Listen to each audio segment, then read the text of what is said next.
Hear what a crazy story I've got. When my wife and I moved to Sarasota, Florida, we just moved here, looked at a bunch of homes, and then bought one. I mean, we did it in a weekend. It was crazy. So you don't want to be that guy. You don't want to be me like I was 20 years ago, driving in to meet some realtor that was just too busy and ending up meeting some lady at an open house. That's just not the way to go. So I want to give you the step-by-step on how to buy a home in Sarasota, maybe some ideas that might work for you. Maybe you can do it in a weekend. I don't know. I did it. I've been in the same house for a long time, still loving it. Let me help you out. So Sarasota is a little different. I mean, it's a place where so many people want to get to. I can't even tell you, it's getting so busy and so crowded here. It's crazy. Although, small town feel with big city amenities, really love it. So it's a great place. Market's moving fast. It's starting to get towards a seller's market again. It's been a buyer's market for a while now, but things are changing. And I think there are certain pockets, there's even multiple offers in some neighborhoods. So things to think about when you're moving here. You want to do some homework. You definitely want to connect with an agent, make sure you're getting the right things done. The market's moving fast, and there's different areas you want to think about. You don't want to just drive in here and end up in a neighborhood that's really not a good fit. You might even consider coming down for a week or two, exploring some neighborhoods, spending some time with your realtor, and then not necessarily buying the first weekend, the first trip down, coming down on a buying trip the next time. Make the first one exploration, trying out the lifestyle, seeing where you like, what you don't, and then getting some prices dialed in on different neighborhoods that you can afford. You want to have all your ducks in a row when you get started, when you're going to buy a home here, because one, I think you need a mortgage person that's local. I mean, we see so many times people have out-of-town lenders. Oh, I've used these banker for years. They're an American bank. You know what I mean? So be careful about who you get with.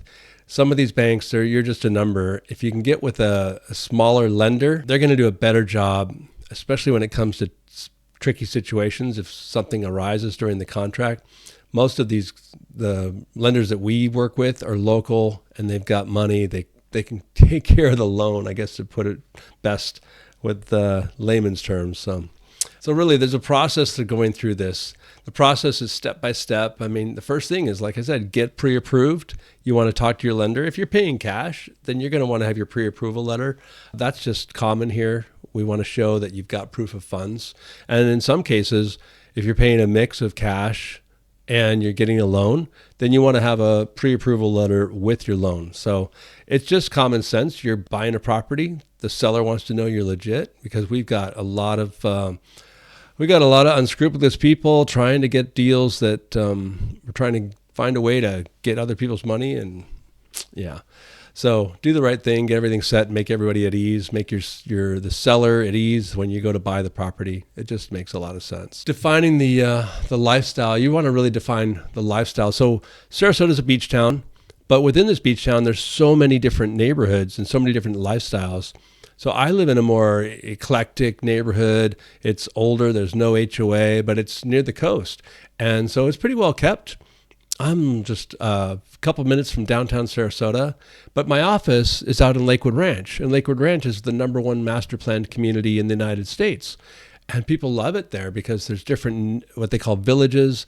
They're basically smaller neighborhoods with that range from everywhere from condos and apartments to luxury, lifestyle, high-end golf and gated communities. Yeah, we've got it all here in Lakewood Ranch. And downtown, we've got everything from high-rise condos to beach life. We've got intercoastal waterway living where you put your boat in the back. You've got your boat in the backyard. You just drop it in the water and go. There's others that are on the beach side. So depending on where you want to live, one, it depends on your how much you can afford, truly. And two, it depends on where you want your life to be, what you want to look like. Do you want to have a little bit more uniformity and maybe some gates, a little bit more protection? Maybe it's schools, and some of the neighborhoods, maybe you like a neighborhood, but the schools aren't great. And if you've got kids, you need to check it out and make sure what's good for you. Restaurants, food, lifestyle.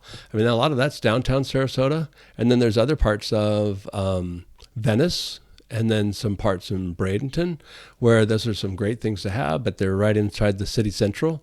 Also out at Lakewood Ranch, out in Waterside, there's some really cool restaurants and cool things to do. So really planning a trip, maybe 2 trips, and working with the realtor in advance so that they can plan it out. You know, we get so often, we get customers that suddenly say, hey, I'm in town.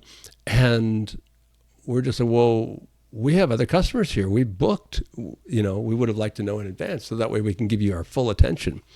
So make sure you're checking with your realtor and giving them an advance plan so they can make plans to show you and make it balanced for you. So you have some fun time, and you also have a little bit of time seeing a few homes. You want to see the neighborhoods. You don't want to see every house unless you're really excited and you just want to pull the trigger. I mean, you could. So we have that happen all the time. Recently it's happened. So virtual tours. We definitely can do virtual tours, and I've helped people buy homes based on a virtual tour. But I always feel if they haven't spent any time here, I can show them a home, but I can't really show them all the things in the neighborhood. And it's really important to get down and spend some time. If you've been down, you know the areas, you know what you want, and you have an idea of what the homes generally look like, then when we're doing a virtual tour, that makes a lot of sense. Sometimes we have it where people will do a virtual tour, they'll fly down the next day. They've got things set up so that they can do that. That works out pretty well too. But no matter what you're doing, a minimum stay down here, I would say at least 3 days. Plan strategically, working with your agent, have everything set up.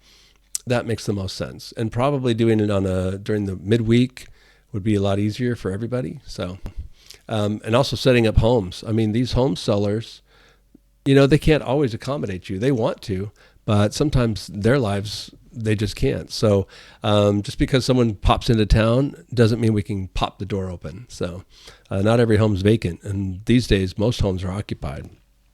Yeah, there was a time when there were so many open homes. It was like, gosh, there were such a ton of those.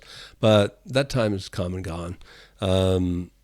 Really, we need to plan in advance. So that's that. Plan your visit. We want to look at some of the top homes. If you've got a great agent, they're going to show you online probably 6 to 8 homes. We're going to narrow them down in a consultation before you ever go out to see any homes, because it's just a waste of time driving all over town to see houses that you're not going to like. So it makes more sense to look at a couple neighborhoods, get an idea, and you've got to really do a lot of feedback with your agent too. When they're asking you questions, do you like this home? Can you see yourself living in this home? What is it you like about the home? What is it you don't like? You've got to be a little bit flexible and help them, and so that they can try to find other homes for you and get to know what it is that you like and what you don't like, so that they're not presenting things that you don't want. This is a big thing. We've had it happen many a time. I always tell my clients when I'm taking them out, if I don't show you a property, it's because it's not in the price range that you told me, or not in the criteria that you told me. And this happens quite frequently. Suddenly, at some point, we've been seeing a lot of homes, or they've come down for a few visits, not finding what they want. And then all of a sudden they say, oh, we want to see this other home.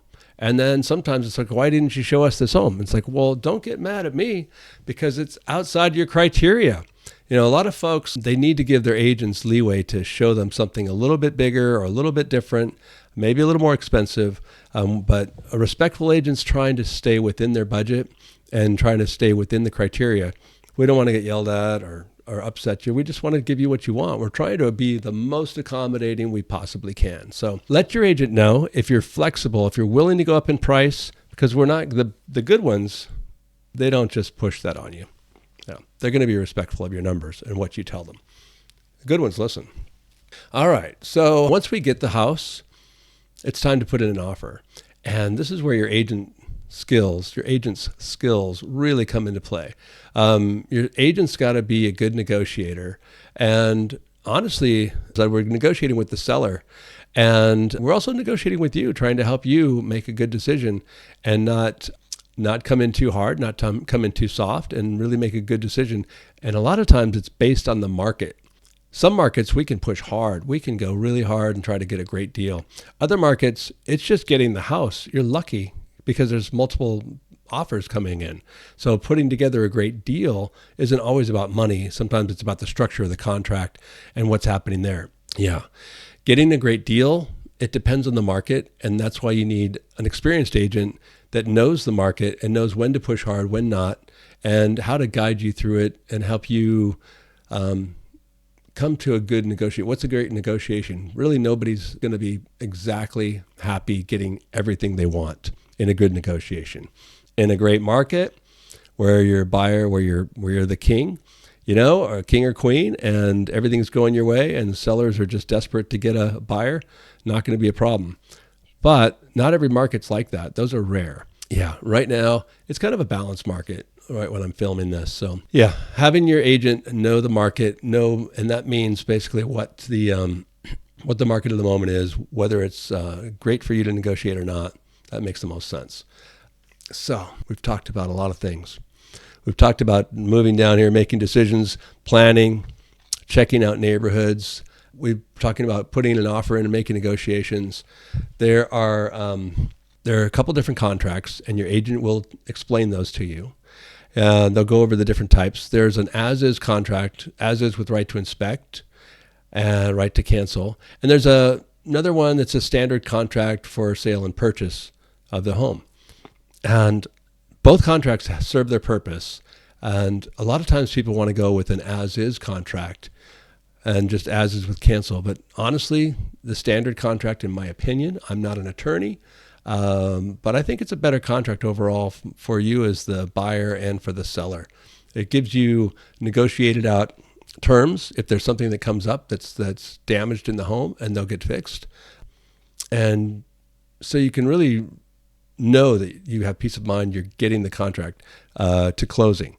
With the as-is contract, as-is with right to inspect, right to cancel, you go in, you have your inspection, and it's got to be done within 10 to 15 days, depending on the negotiations, sometimes 7. You got to have a home inspection done. You've got to evaluate what the home inspection came up with. And then before the end of that inspection period, you can either cancel or you can continue on with the purchase. But you're not supposed to ask for any repairs. We see it happen a lot of times where people are asking for repairs on big ticket items, something that's like a roof leak or something where the seller's going to have to get it fixed anyway. We see that happen a lot. However, really it can get down to crunch time, and a lot of people can get into a panic about it, about the fact that you've got to make a decision. You're either losing your deposit if you don't make the decision right away, or you're going forward with the home and you're not sure if those repairs are going to be something you can handle.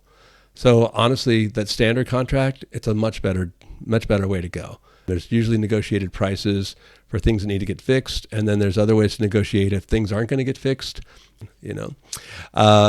Whenever possible, try to use the standard contract.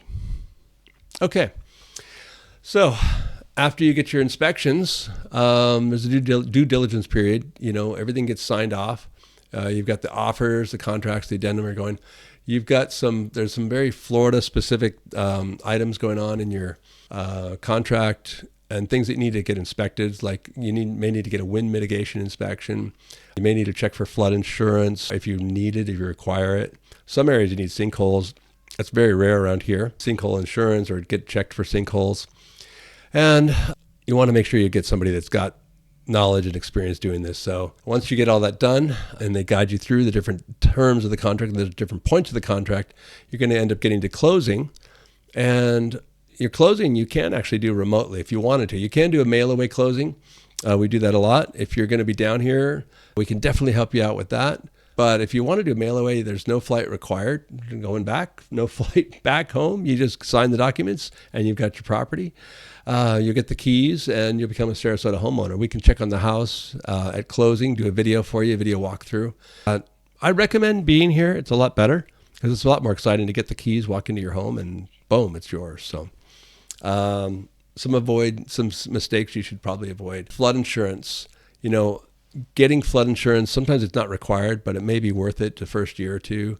And some neighborhoods don't require it at all, but it might be worthwhile to get flood insurance. Make sure you get in-person help. Make sure you get somebody that's trusted. Don't trust the Zillow Street View for your inspections of the neighborhood. You want to get into the neighborhood and check it at different times of day and see who's living there, different days of the week and different times of day. Don't wait too long. Sometimes getting a contract that's 45 to 60 days, that's a long contract. I recommend trying to get your contract to close within 45 days. That's really 30 days is better. And if you're a cash buyer, we can close in 21 days. 21 days is what our title companies tell us is the best for them. It's basically 15 business days.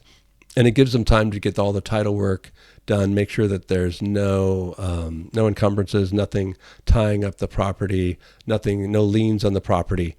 You definitely want to do, if you're a cash buyer, 21 or longer, just figure 30 days. Yeah. Every situation's different. Every buying situation's different. I definitely can help you. I can't help you enough on a couple of videos, but a conversation in person, that'll make a difference. My number is 941-960-8844. I also have a relocation guide. I've got a basic one, a good relocation guide in the links below. And then I also, when people come and sit down with myself or my team, we have a more detailed relocation guide that we can give you. And we've got a lot more knowledge and a lot more experience and a lot more things that we can help you with. So yeah, I'm John Butegard's World One Home Group. It's been great chatting with you. All right, talk to you another time.